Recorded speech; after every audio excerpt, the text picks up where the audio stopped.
What's up mga ka-RM? Ayan, welcome back sa RM Hobby Collection. So, another video, another figure na naman tayong bubuksan. So, mga ka-idol, mga ka-collits, mga ka-RM, ready na pa kayo?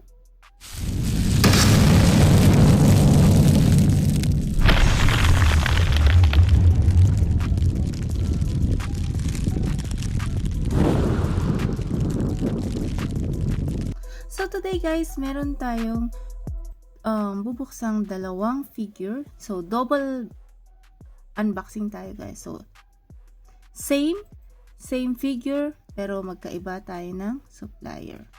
Yan. So, ang dalawang bubuksan natin is ay ang Grandista Gotenks, The Resolution of Soldiers. Yan. So, same character sila, same line, pero galing nga again sa different supplier natin. So, ang una nating supplier is galing pa rin kay Fast Flip. Ito siya. So, very legit ang ating supplier na yan. So, guys, if you want new figure, ayan, message nyo lang sila kung ano ang hanap nyo. Ayan. So, ito yung galing kay Fast Flip. Ayan. Papakita ko sa inyo yung from top to bottom, okay? So, ayan. And first, second side, third, fourth, and of course, ang bottom. Yan. So, dapat guys, tatandaan na ninyo kung ano yung mga differences, okay?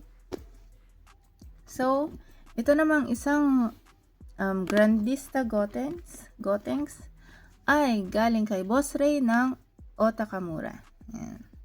So, ito sila. Yan. Very legit din ang ating supplier na ito. Kaya, kung may hanap kayo, message nyo lang din sila. At follow nyo na rin sila sa kanilang Facebook account. Yan. Gaya ng sabi ko, from top, yung mga side, yung front, yan. Ito. Yan. Yan ang kanyang bottom. So guys, 'di ba lagi natin sinasabi ang mga Grandista ay malalaking figures. Clean yung mga carvings niya, yung mga sculpt niya sa bawat figure, and anime accurate proportion siya. At ang the best niyan, solid shelf presence niya. 'Di ba? You can see yung pagiging mayabang ni Gotenks, yung astig na forma niya, and then yung very confident niya. Diba? Ayan. So, si Gotenks nga pala ay fusion ni Goten at saka ni Trunks. Ayan. So, ayan.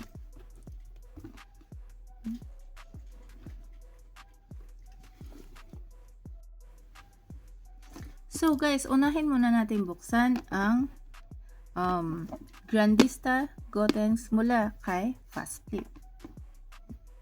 Yan siya. Yan.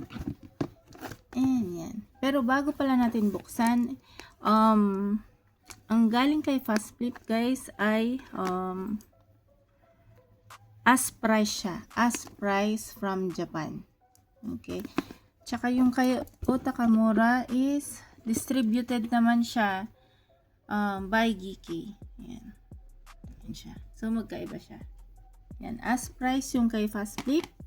Yan. So, yan. So, open natin.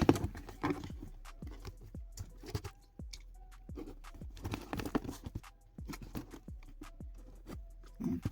Open natin to. So, guys, ang galing kay condition ng box natin, galing kay Fast Flip, ay MISB, ibig sabihin mint in sealed box. Yan. So as you can see, ang kanyang box, ayan, bago-bago pa siya. So maybe I'll rate this 9 out of 10. So ang origin pa rin nito is Japan. Ang category niya is prize game. So ibig sabihin, ito yung mga figures originally na napapanalunan mo mula sa crane game sa Japan. So, yung iba generally gusto ito ng mga collectors. Yan, yung iba ha. So, hindi lahat ng collectors. Pero, yung iba, gusto nila yung mga galing minsan sa mga games. Ayan. Dahil sa authenticity at saka freshness ng items. So, this is an MISB or mint in sealed box. Oops. So, kita nyo. Ayan. Ayan siya. So, kailangan natin tanggalin sa box.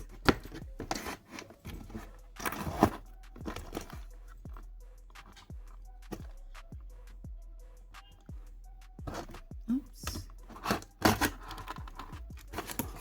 Ayan.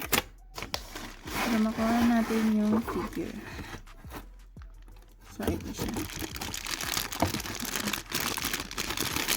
So, ito yung sinasabi nating mint in sealed box. Ayan. Hindi pa siya nabubuksan. At ang figure niya, guys, hindi yan nakasupot lang ng isang container lang na plastic niya. So, kailangan separate siya.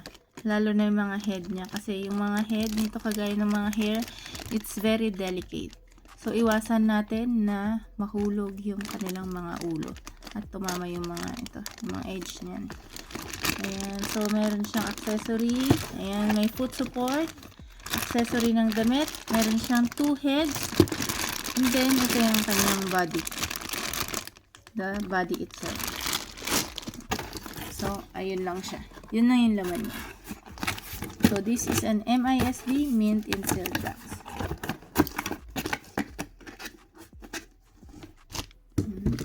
Open natin.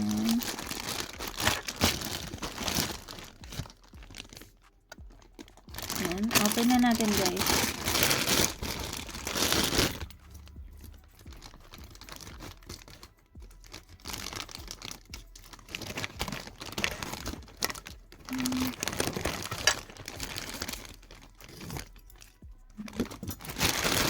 Open na natin. Ito siya. Ayan. Ang kanyang body. Ayan.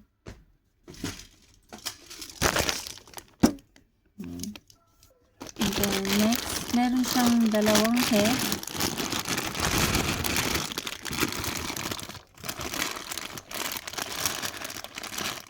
Ayan. May ganun lang siya. Ayan. Ayan, may black and purple. So guys, yung nakikita nyo ngayon na kulay niya as is yan ha. Walang camera effect, okay? Walang filter. Walang filter ang kanyang kulay.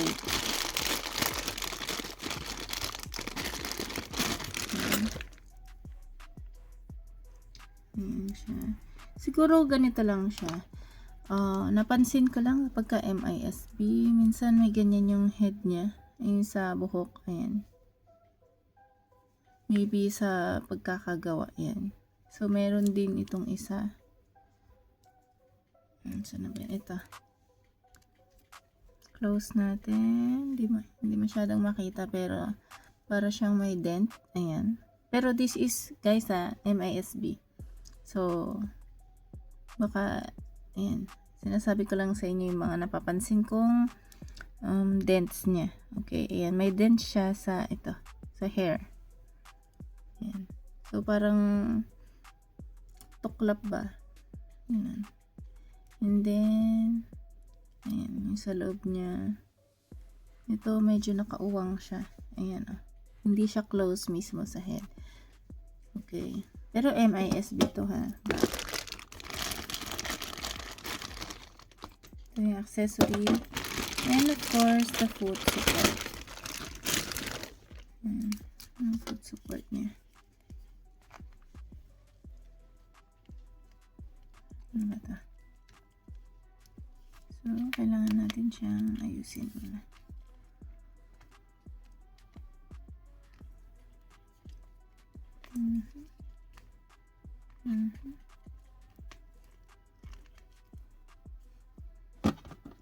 Hindi. Wait lang. So, ito yung accessory niya. Tama ba?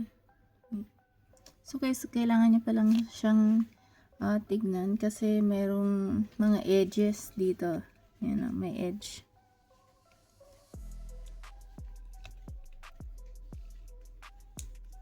Ayan.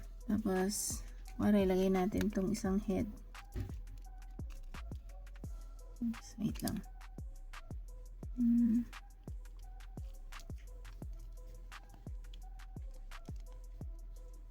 Ayan. Ito yung figure niya pag nilagay mo isang head. Lagyan natin. Tapos natin konti. Ito siya. Ayan. Ganyan siya. Ayan yung kanyang head na isa. Then, subukan din natin yung isa pa. Oops. Siguro mas gusto ko to. Para sa akin mas gusto ko tong yellow. Uy. Hirap lang siyang ilagay. So, kailangan nyo siyang diinan. Para maybe kailangan natin ng help. Okay naman. So, hindi ko siya madiin. Ay. Ayaw niya. Wait.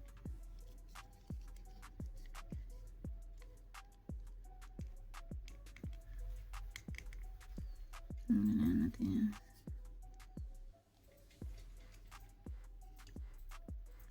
Ganyan lang kaya ko. So, again. Yan siya. Yan yung figure niya. And then, ito yung kanyang foot support. Ayan. Ganyan siya.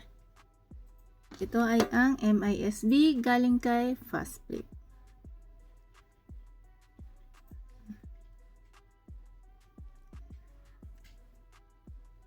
Ayan, sa likod.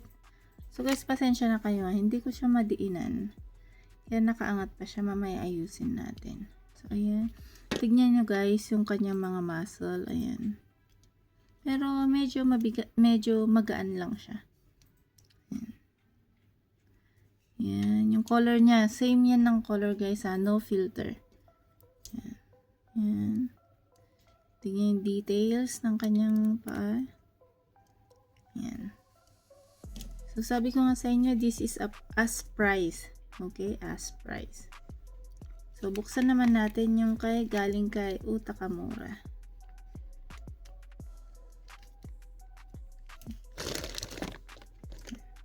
So, ito siya.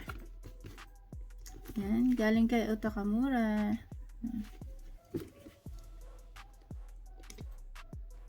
So, ayan siya. So, ayan ko. So, maybe this one is an MISB. Condition ng box niya. MISB to BIB. So, back in box. Okay. So, gaya ng sabi ko sa inyo. Ayan ang kanyang box again. Ikot ko na naman. Ayan. Ayan. So, ayan. May a little bit wear siya. Sa box lang naman siguro yan. So, ang importante pa rin guys is yung figure itself. Ayan. Ayan. Ayan, ayan ulit. Pakita ko ulit, ha? Ito, distributed by GK.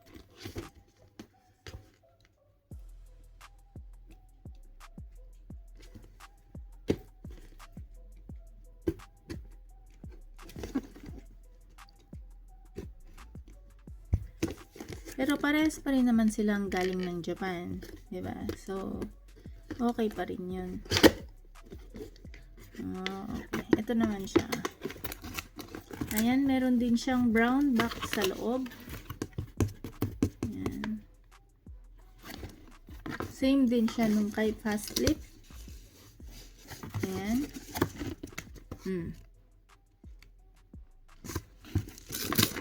titignan natin. Oh. Okay.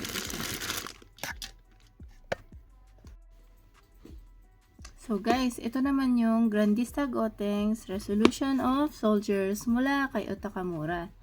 Yan. Yan siya yung box. So, pinakita ko na kanina yung box niya. Yan. So, ito yung distributed by GK. So, yung isa, as price naman siya. Tara, buksan natin.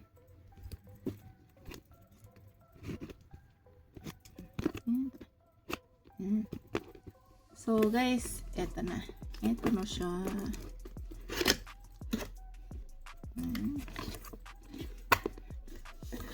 Ayan. So, wala siyang clamshell. So, parehas silang walang clamshell, diba? So, meron silang brown box lang sa loob. Ayan. So, this one, guys, ang condition nito is MISB to MIB. Ibig sabihin, mint in sealed box, na open lang yung box, but the condition of the figures is still in sealed.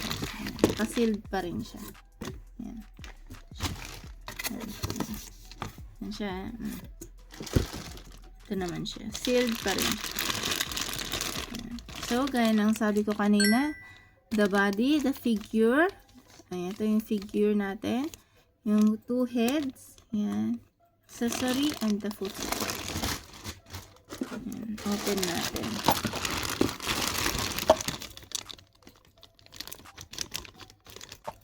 Oh, diba? Okay na okay yung ating figure.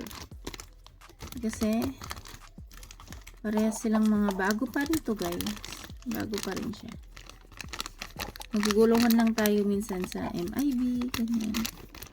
Pero parehas pa rin yan. Sabi niya, sa figure makikita. Yan. Yung katawan niya. Diba? So guys, tumatayo pa rin yan ha. Maski wala pa siyang, maski wala pa siyang foot support.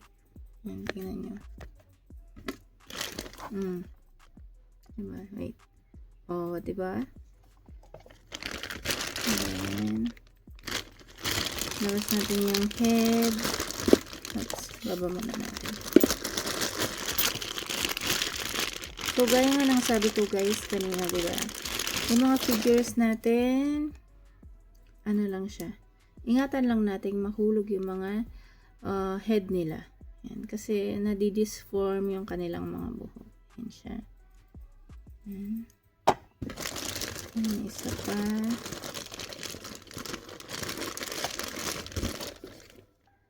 Yan. Yan.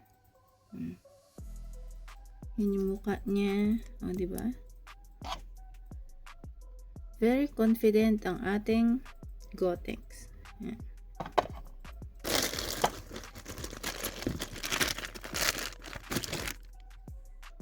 Yung accessory niya, yung robe niya, accessory sa robe, and then foot support.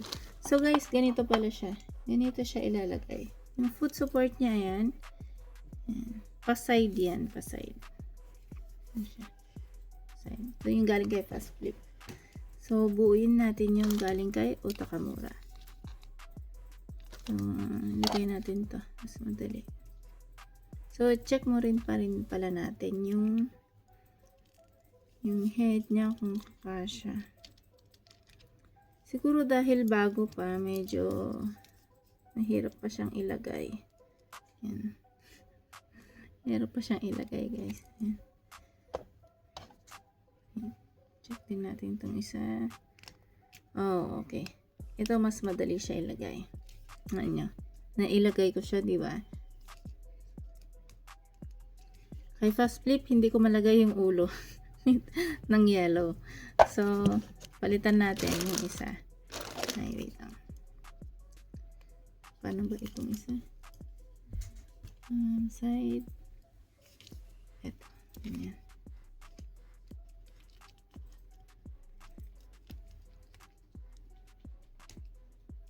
Ayun. Nakuha natin siya.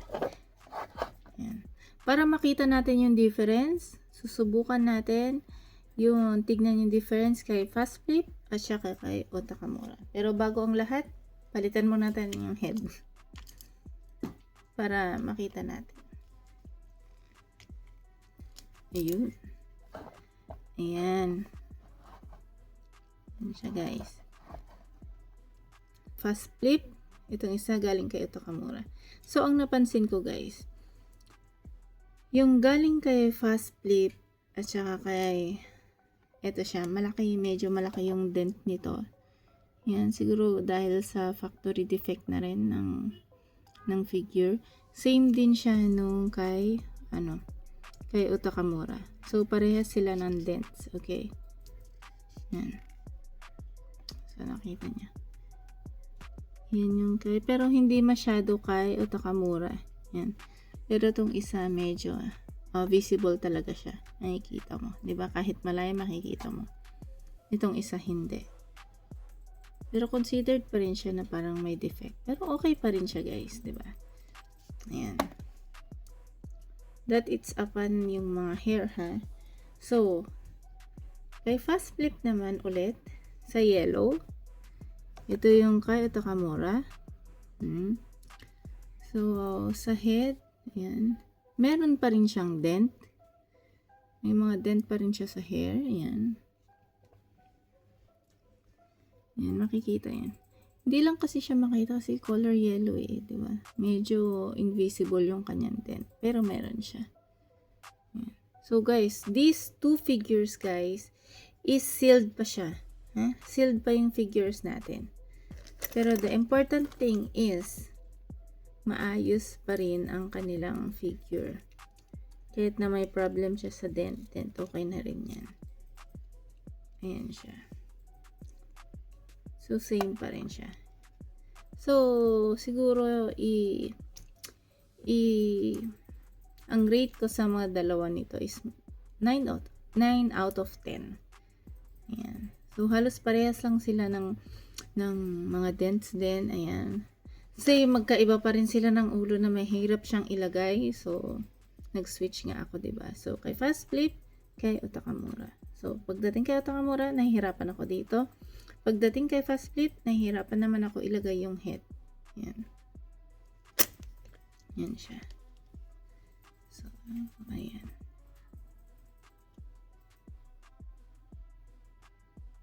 So, guys, why do I choose to buy two Grandista Dragon Ball Z Gotenks Resolution of Soldiers?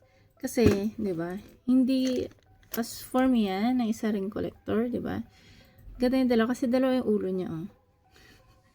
So, dalawa yung figure mo, so you can use both of the heads of the figures. Ayan. So, tignan nyo naman ang kanilang face. Yan, magkaiba. Pero ang astig nila, guys. Ayan, oh.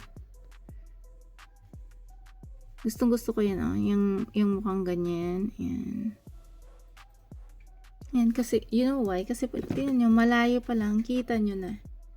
Siguro, medyo malayo tong camera ko, eh. So, medyo malayo pa lang. Kita nyo na yung face ng dalawang figure.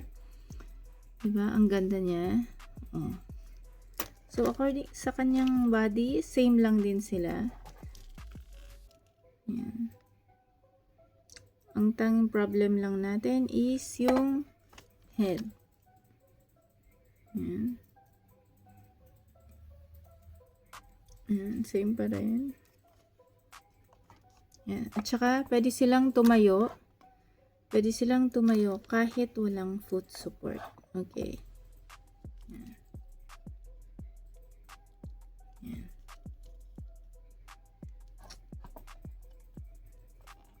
Yan siya. So, ipa-face ko na siya sa inyo. Ayan. So, guys, both are Grandista Gotenks. Both are from Banpresto. Both came from Japan, but different distributor siguro gawin na natin. Kasi yung isa distributed by GK, yung isa as price naman siya. So, as price means, diba, gaya ng sabi ko, nakukuha mo siya sa mga games, crane games, ganyan. So, goods pa rin siya. Okay pa rin yung figure. Diba? Kasi kung yung dents lang, guys, kung yung dents lang yung makikita natin na mga, tawag nito, factory defect niya, ganyan, okay pa rin siya kasi hindi naman siya nakikita pagka nakaharap na sa inyo yung figure. Okay pa rin yan. Thumbs up pa rin yan para sa mga collectors. Ayan. So, hanggang doon lang nagtatapos ang ating unboxing video. So guys, kung bago ka sa aming RM Hobby Collection, sa aming Facebook, at saka sa aming YouTube channel, i-follow mo na rin yan, at saka mag-subscribe ka na rin para ma-update ka sa bagong unboxing videos pa natin soon, di ba? And kung nagustuhan mo ang ating unboxing, yan, mag-comment down below lang kayo para ma-shoutout ko kayo guys sa ating next unboxing. Yan. Tsaka, yan nga pala, follow niya na rin ang ating Shimmery's Fashion Boutique. Ito siya. Yan. For your accessories, RTWs, cosmetics, and more. Ayan. Ito lang siya. Bye. Adios.